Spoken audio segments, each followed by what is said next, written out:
सुप्रभात बच्चों, कैसे हैं आप सब। मुझे पूरी उम्मीद है कि आप सब अपने अपने घरों में स्वस्थ तथा सुरक्षित होंगे। मैं निशानंद कैम्ब्रिज इंटरनेशनल स्कूल दसूहा की ओर से एक बार फिर से आपका हिंदी कक्षा में स्वागत करती हूँ। तो बच्चों, आज इस कक्षा में हम जो पढ़ने वाले हैं हम उस पर तो चर्चा करेंगे ही, साथ में जो हम पिछली कक्षा में कर चुके हैं हम उस पर भी चर्चा करेंगे। तो बच्चों, अपनी पिछली कक्षा में हमने किस बात पर चर्चा की थी? एक तो हमने पाठ्यक्रम में जो भी बदलाव हुआ है हमने उस पर चर्चा की थी कि कौन कौन से चैप्टर, कविताएं और व्याकरण का कौन कौन सा भाग जो है वो सिलेबस से निकाल दिया गया है। एक तो हमने उस पर चर्चा की थी और साथ में प्रश्न पत्र के प्रारूप अर्थात क्वेश्चन पेपर का फॉर्मेट क्या है हमने उस पर भी चर्चा की थी कि किस प्रकार से आपको प्रश्न पत्र आया था। और आपको ये भी बता दिया गया था कि कौन कौन से चैप्टर या कविताएं हमारे सिलेबस की अभी रहते हैं। ठीक है, आज जो हमारा विषय है अब हम उस पर चर्चा करते हैं। आज का जो हमारा विषय है वो व्याकरण का ही विषय है और ये इसी साल आपके पाठ्यक्रम में जोड़ा गया है। तो व्याकरण का ये 4 अंकों का प्रश्न आएगा और व्याकरण का ये विषय है पदबंध।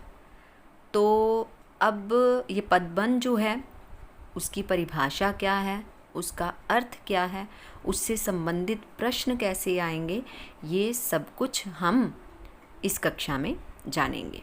तो ठीक है, तो पदबंध होता क्या है ये करवाने से पहले मैं आपको ये बताऊं कि आपको मैंने कक्षा में शब्द तथा पद में अंतर क्या होता है आपको मैंने ये करवाया था, अगर आपको याद होगा।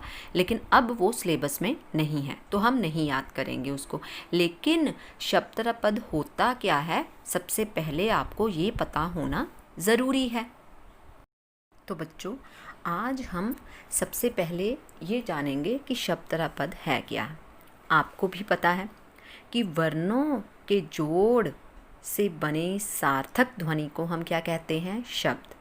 जैसे क प्लस म प्लस ल को जोड़ा तो क्या बना? कमल। तो ये तो हुआ शब्द। अब पद किसे कहते हैं?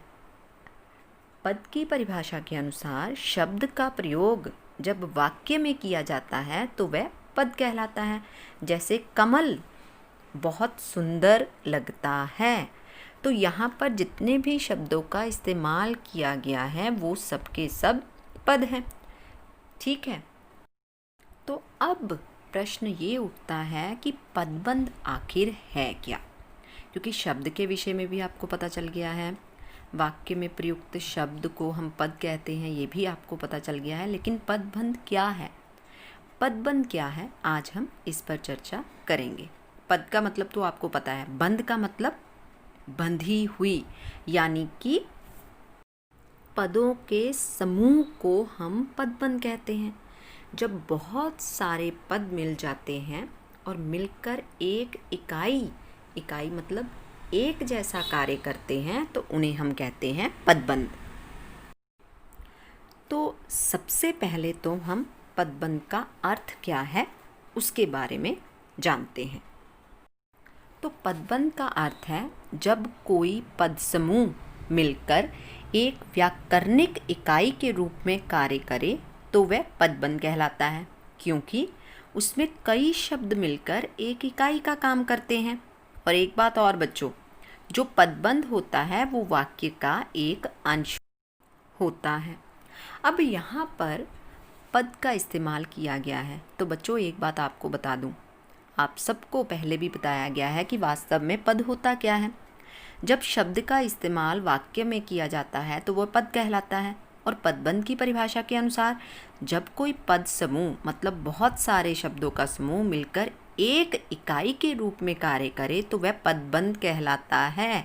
तो कहने का मतलब ये है कि जब बहुत सारे शब्द मिलकर एक वाक्य में एक इकाई मतलब एक जैसा कार्य करे तो उसे पदबंध कहलाते हैं। और एक बात और ये याद रखना कि पदबंध जो होता है वो वाक्य का एक भाग होता है। ठीक है, जब मैं आपको उदाहरण दूंगी और उसको समझाऊंगी, तब आप बहुत अच्छे से समझ पाओगे। ये वाला जो विषय है ये बहुत ज़्यादा डिफ़िकल्ट नहीं है बच्चों, सिर्फ आपको समझने की ज़रूरत है। तो अब हम पदबंध की परिभाषा जानेंगे कि पदबंध वास्तव में है क्या।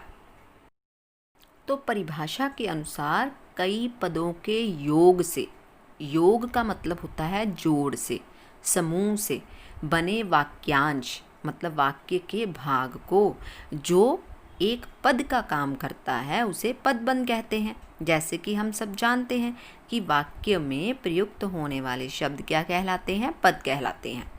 तो कहने का मतलब ये है कि सबसे पहले आपको शब्द तथा पद में अंतर क्या है ये पता होना चाहिए, तभी आप पदबंध को अच्छी तरह से समझ पाओगे।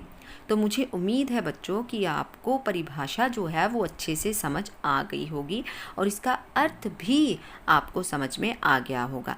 अब कुछ उदाहरण लेकर हम ये जानेंगे कि वास्तव में पदबंध होता क्या है। तो बच्चों अब इस उदाहरण को ध्यान से देखना और सुनना भी। जैसे मैंने उदाहरण लिया है यहाँ पर, राम पुस्तक पढ़ रहा है।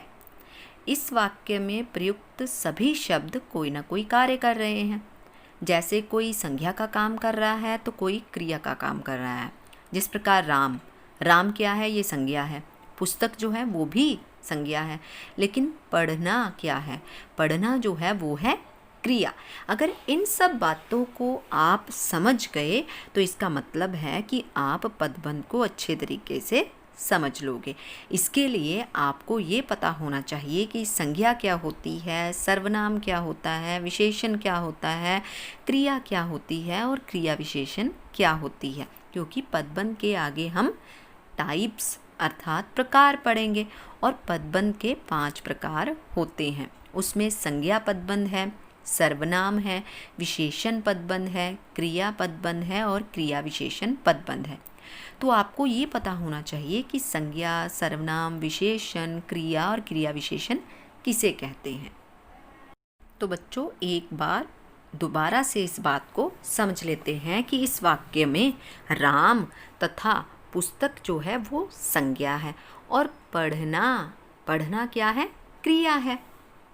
तो बच्चों मुझे पूरी उम्मीद है कि आपको संज्ञा क्या होती है ये समझ में आ गया होगा। तो एक बार दोबारा से हम समझ लेते हैं कि संज्ञा, संज्ञा अर्थात नाम, कि संसार में जितनी भी वस्तुएं हैं वो बिना नाम के नहीं हैं। तो जहाँ पर भी नाम होगा किसी का वो होगी संज्ञा। ठीक है, किसी वस्तु, किसी व्यक्ति, किसी स्थान के नाम को हम संज्ञा कहते हैं, ये आपको पता है।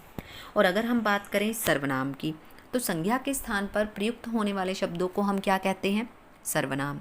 ठीक है, जैसे मैं, हम, तुम, वह।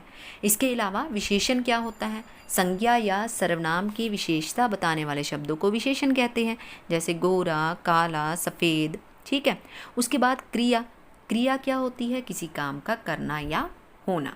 और अगर हम बात करें क्रिया विशेषण की, तो जो शब्द क्रिया की विशेषता बताता है उसे हम क्रिया विशेषण कहते हैं। जैसे क्रिया क्या है, जैसे पढ़ना, खाना, पीना, दौड़ना, ये क्या है, ये क्रिया है। लेकिन क्रिया विशेषण क्या होगी, जैसे राम बहुत तेज दौड़ रहा है। ठीक है, दौड़ना क्या है, ये है क्रिया, लेकिन तेज दौड़ना क्या है, ये है क्रिया विशेषण। तो बच्चों ये सारे जो पॉइंट मैंने आपको बताए हैं, जैसे संज्ञा, सर्वनाम, विशेषण, ये आप सब ने छोटी कक्षा में किया था। एक बार दोबारा से अच्छे से हमने उसको रिपीट कर लिया है। तो घबराने की बात नहीं है, ये विषय बहुत ही आसान है। सिर्फ ये है कि आपको इन बातों को ध्यान से समझना होगा। तो बच्चों अब हम इसी उदाहरण को थोड़ा और अच्छे से जानते हैं और इसी वाक्य के साथ कुछ और शब्दों को जोड़कर कुछ और वाक्यों का निर्माण करते हैं अर्थात बनाते हैं। जैसे हमारा वाक्य क्या था जिसकी उदाहरण मैंने ली थी, वो था राम पुस्तक पढ़ रहा है। अब इस वाक्य से कुछ और वाक्यों का निर्माण भी हम कर सकते हैं। जैसे मैंने इसके आगे लगा दी कि नटखट राम पढ़ रहा है, मतलब साथ में हम पुस्तक भी लिख सकते हैं। इसके अलावा दूसरा वाक्य क्या बनाया, ईमानदार नटखट राम पढ़ रहा है। अब तीसरा वाक्य भी हम ये बना सकते हैं कि रमेश का भाई राम पुस्तक पढ़ रहा है। तो अब इस वाक्य में अनेक पद संज्ञा या कर्ता का कार्य कर रहे हैं। कैसे, जैसे राम है, मेन हमारी संज्ञा क्या है, राम। अगर राम के साथ हमने नटखट लगा दिया तो ये क्या हुआ, ये हुआ पदबंध। मतलब इस शब्द के साथ, राम पद के साथ हमने और एक पद जो है वो जोड़ दिया है। और दूसरे वाक्य में अगर मैं लगा दूं कि ईमानदार नटखट राम, तो ये रहा तो ये संज्ञा ही ना। और तीसरे वाक्य में हमने इसके साथ क्या जोड़ दिया है, रमेश का भाई राम। तो कहने का मतलब ये है कि राम जो है ये संज्ञा है और रहेगा, लेकिन राम के आगे ये जो शब्द जुड़ गए हैं, अर्थात वाक्य में जब शब्दों का इस्तेमाल किया जाता है तो वह पद बन जाते हैं। मतलब ये जो पद समूह है ये एक इकाई का काम कर रहे हैं। अगर आपको अंडरलाइन किया हुआ आ जाए कि नटखट राम क्या है, तो यहाँ पर नटखट राम, राम क्या है, संज्ञा, तो इसे हम क्या कहेंगे, संज्ञा पदबंध। ऐसे ही अगर ये आ जाए आपको अंडरलाइन करके कि ईमानदार नटखट राम जो है इस वाक्य में क्या है, तो ईमानदार नटखट राम भी संज्ञा पदबंध है। ठीक है बच्चों।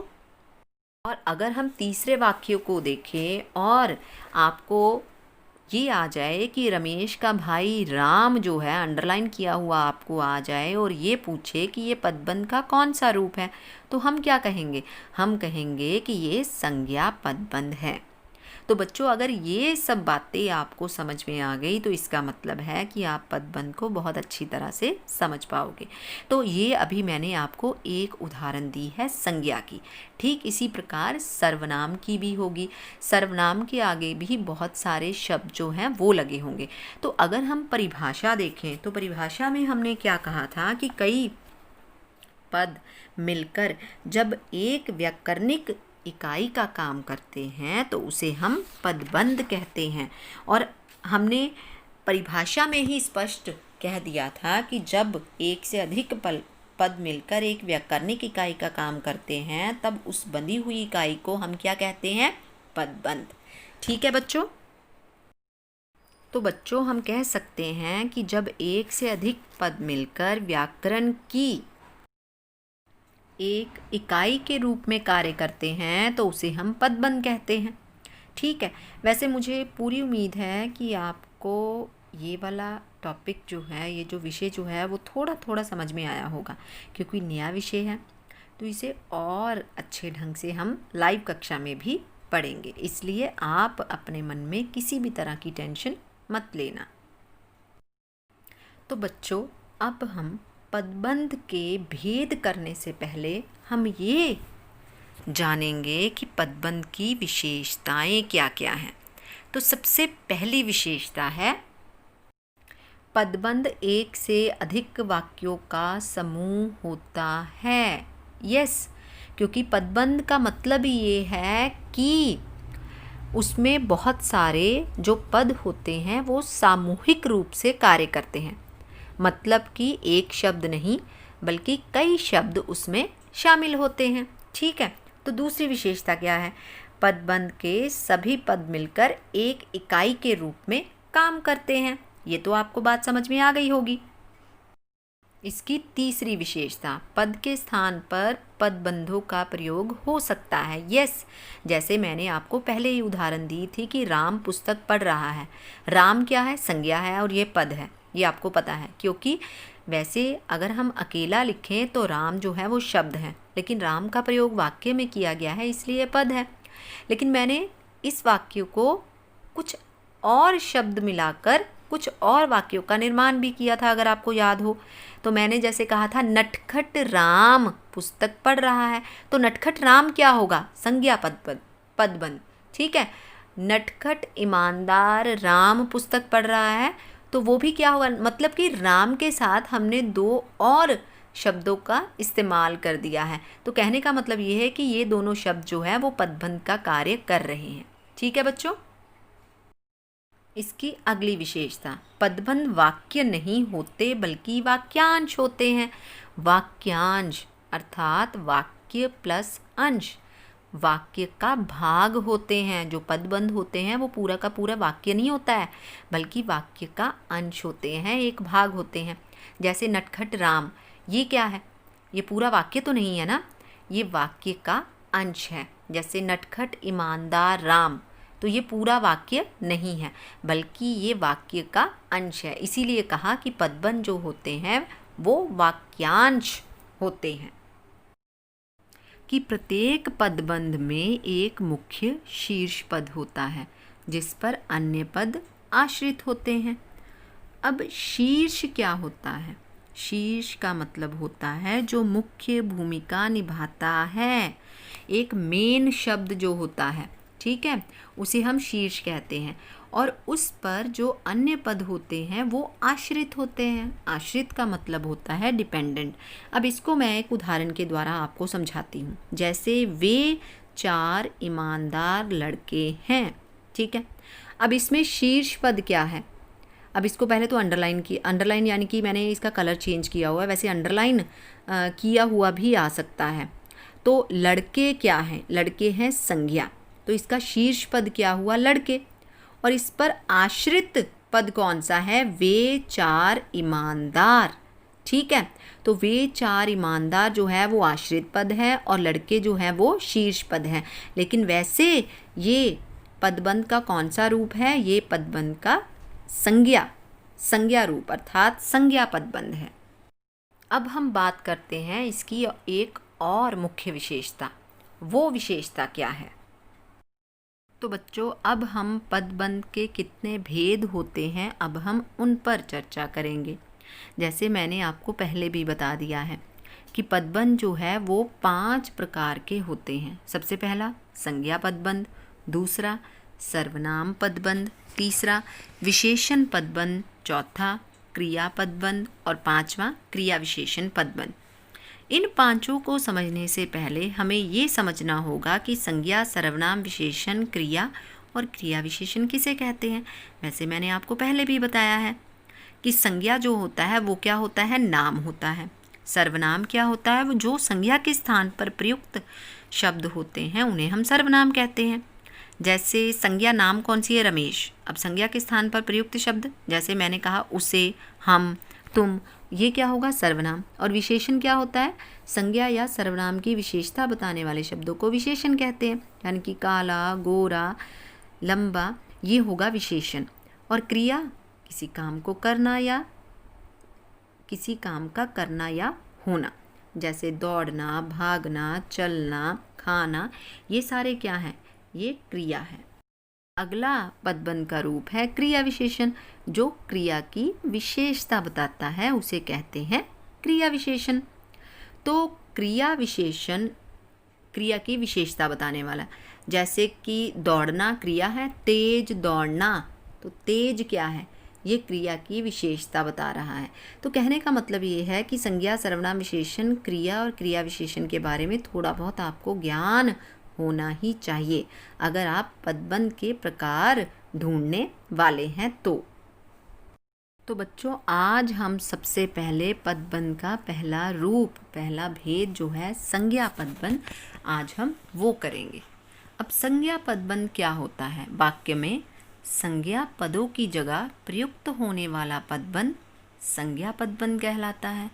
संज्ञा पदबंध में शीर्ष पद संज्ञा होता है, मतलब कि मुख्य पद क्या होता है? संज्ञा, तथा शेष पद उस पर आश्रित होते हैं। यानी कि एक जो शब्द होता है वो संज्ञा होती है, वो मेन शब्द होता है, और बाकी दूसरे जो शब्द होते हैं, क्योंकि वाक्य में प्रयोग किया गया है तो उन्हें हम पद कहते हैं, बाकी जो पद होते हैं वो उस शीर्ष पद पर निर्भर करते हैं, आश्रित होते हैं। अब जैसे सबसे पहला उदाहरण है, सामने के मकान में रहने वाला लड़का आज गांव चला गया। अब इसमें मेन जो संज्ञा पदबंध है, जो संज्ञा है वो क्या है?